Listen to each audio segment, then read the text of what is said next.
in terms of moving forward, I mean, something that I guess I should be over it. I don't know why I'm surprised because it's such an established take.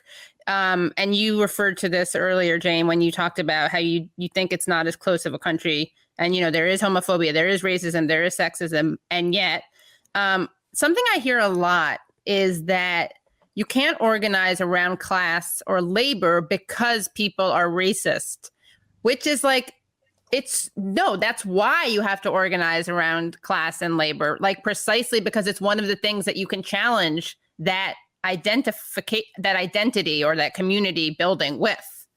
Has that always been around, that idea? I mean, I feel like in the olden days, they would just like play to racism, but they wouldn't pretend that no one pretended that because of that, you couldn't play to class.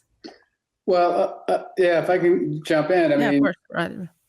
I've been arguing for a while now that, and we've really seen this, more strikingly over the last 4 or 5 years, that anti-racism is coming to play the same kind of role in American politics in taking class off the political agenda that racism played.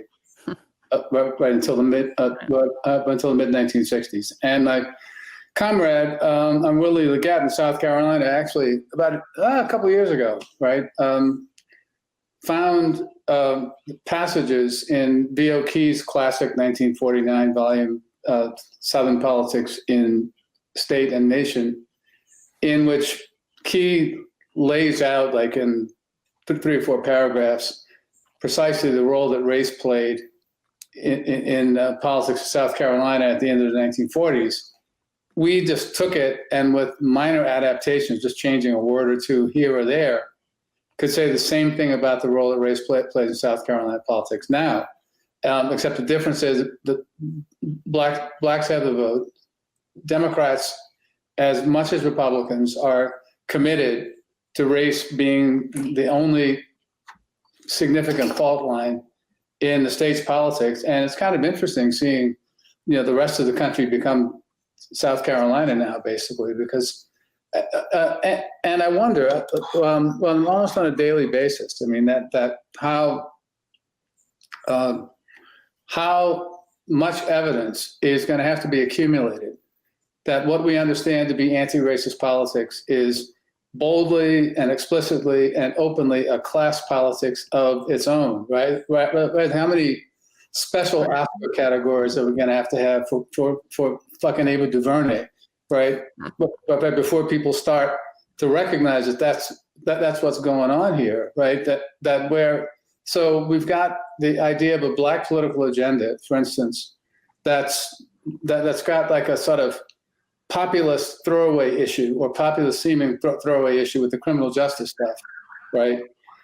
Which what I was just I mentioned to somebody a couple of days ago, like a defunder, that polls show that most Black Americans and most Hispanic Americans want police because, as my son was saying, like all you got to do, like if you own a TV and a car, like you want to have someone pick up on the other end when you dial 911, right? I mean, that's as simple as it is. And not to mention that going back to the 90s, part of the justification for the crackdown on crime was demands coming from economically marginal Black and Hispanic communities, where people, like you could see, they were calling in an airstrike on themselves, which is not end very well, but you only do it out of desperation. Right, but there's that, right? That's the stop, because everybody understands that on some level, just like there's not going to be any damn reparations, there's not going to be any prison abolition or police abolition either.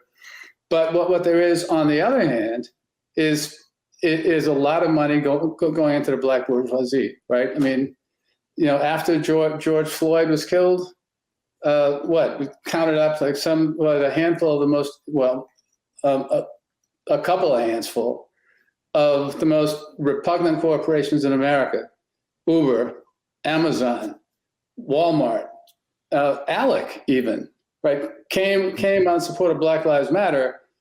Kimberly Crenshaw, the crown priestess of the idea of intersectionality, said, as a rebuke to the left, right, that corporate CEOs are more in touch with the needs of African Americans than the left is, because for her and others in that class, the African American interests don't include stuff like healthcare, right? But it's only disparities, and that's another marker of they're having a class agenda. So again, I mean, to be honest, like see at this point, and this is like, a virtue or a curse of being old and tired. But at this point, when somebody presents that to me as a claim, right, that you can't organize around class issues, my first response is to say, I catch it most of the time, is, well, go fuck yourself then, because that's just because it's just not true. Yeah, right? That's a good answer.